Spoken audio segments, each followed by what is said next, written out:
to take a part also. Majority business can also have booths as well as minority businesses, and it gives a chance for everyone to come together. Now, what have been some of the things that have happened in terms of the minority purchasing, the business opportunity fair? Well, we've been very successful in matching minority vendors with major purchasers.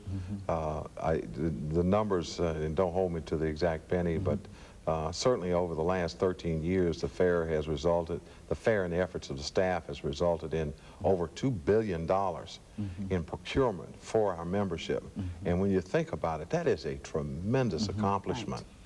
And it just shows what potential is there. We even recognize that we're just beginning to scratch the surface, but we're seeing some very positive results, contracts for minority businesses, and enabling them to reach that level playing field.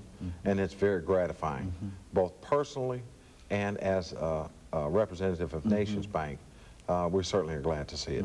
Now, of course, Ms. Marshall, quite recently, Shoney's was also involved. Shoney's Inc. was also involved with the Tennessee Minority Purchasing Council, and I think that with the recent Impact Awards. With the Impact, is that right? Let's talk about those awards and what did that really mean in terms of the business community. It was a wonderful night. We had approximately 350 attendees. What the awards mean, really, you've got corporations, you have minority businesses that are out here doing it, that are persistent, and it's an everyday struggle. And sometimes people need a pat on the back. The community needs to let them know that we appreciate you, that you're doing a great job, and that gave us that opportunity at that time. When you look at the two corporations that won Corporation of the Year, the Kroger Company and Northern Telecom, it's okay for the community to say thank you. Now, what do these corporations do so that whatever they did might be emulated perhaps by corporations that are not involved? What did they do to become Corporations of the Year and et cetera? Well, I think they looked at several aspects, and Jim can jump in here at any time too, but they looked at the aggressive purchasing strategies that they had with minority companies.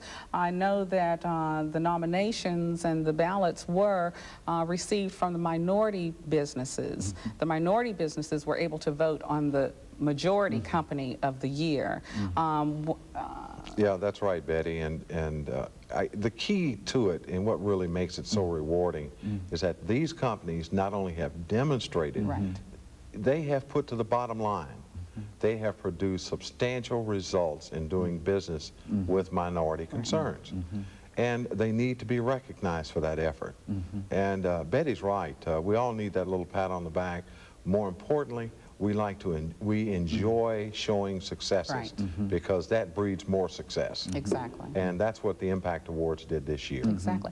And not just in that way, there were also 2 scholarships that were given out at the Impact Awards. In fact, this is the second year. They gave out one $10,000 scholarship, which is a 4-year tuition scholarship, and one $2,000 scholarship. So they are also putting back. I think we all need to remember that we all need to reach back and help someone, just one. If we all did that, life would be a lot easier. Sure would, Betty. And one other thing I'd like to add to that, Dr. Haney, and it points back to what we're doing with the United Negro College Fund, is that those educational scholarships by an organization like the Minority Purchasing Council recognizes and strengthens the need for education. And that's what we're all about, whether it's education in the case of the United Negro College at the college level, whether it's education within my company or Betty's company, education of small business, we have to be educated, no matter what we do. Whether you're white collar, blue collar,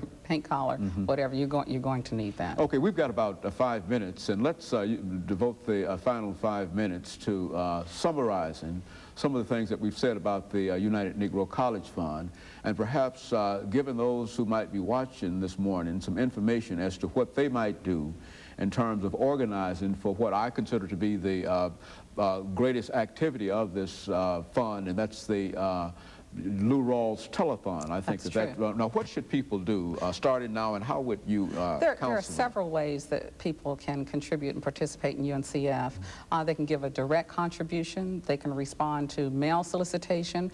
Yes, we will have the Lou Rawls Parade of Stars Telethon, which will be on another station, WSMV, January 7th, 1995. They can give their pledges that way. They can volunteer for some of the upcoming events.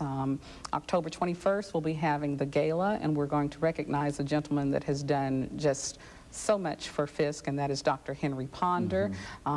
Everyone wants to be there. You don't want to miss this. This is just going to be a wonderful event. So, they can participate by volunteering for their time during the telethon. There are a lot of man hours that we need there, whether it's helping to answer the phone or working in the background.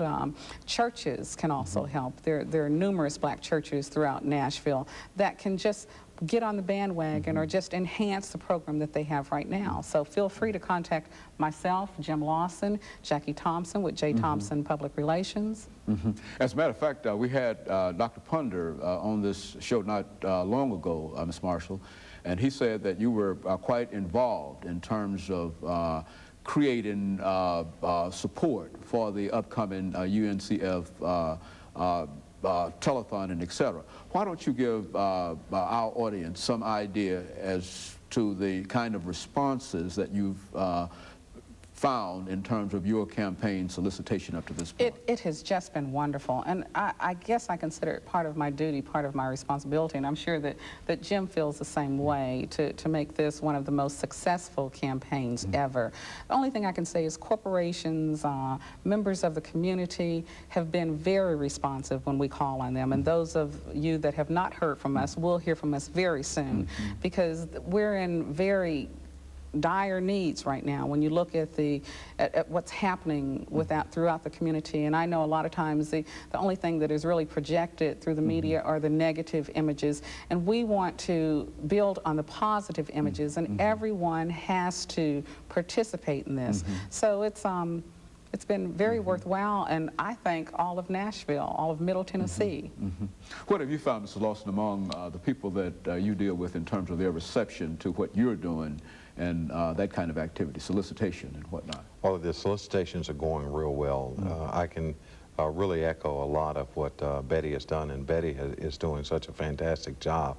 It's hard for me to hold on and keep up with what she's doing.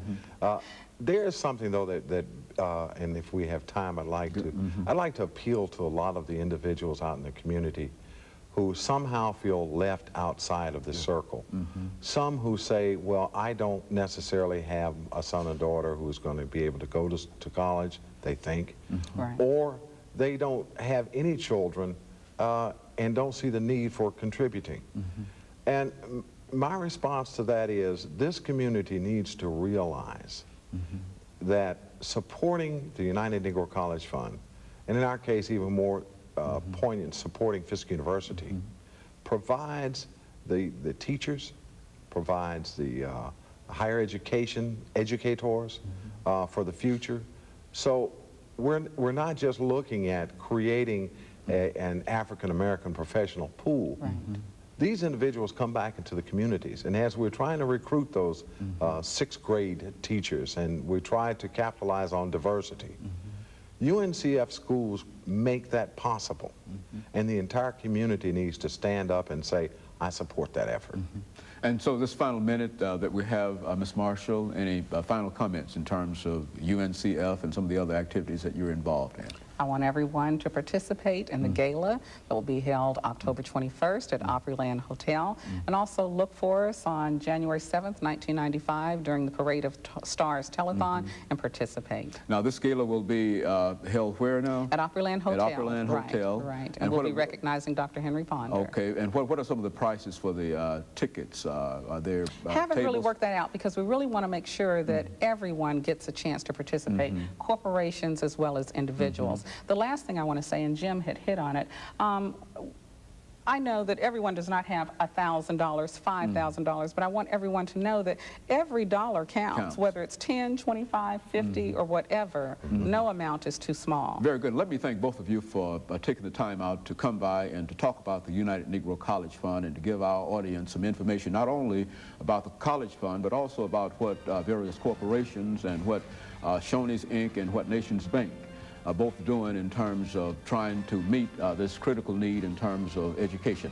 And let me thank you for doing that this morning. And let me encourage you to tune in again next week for another informative edition of Comments.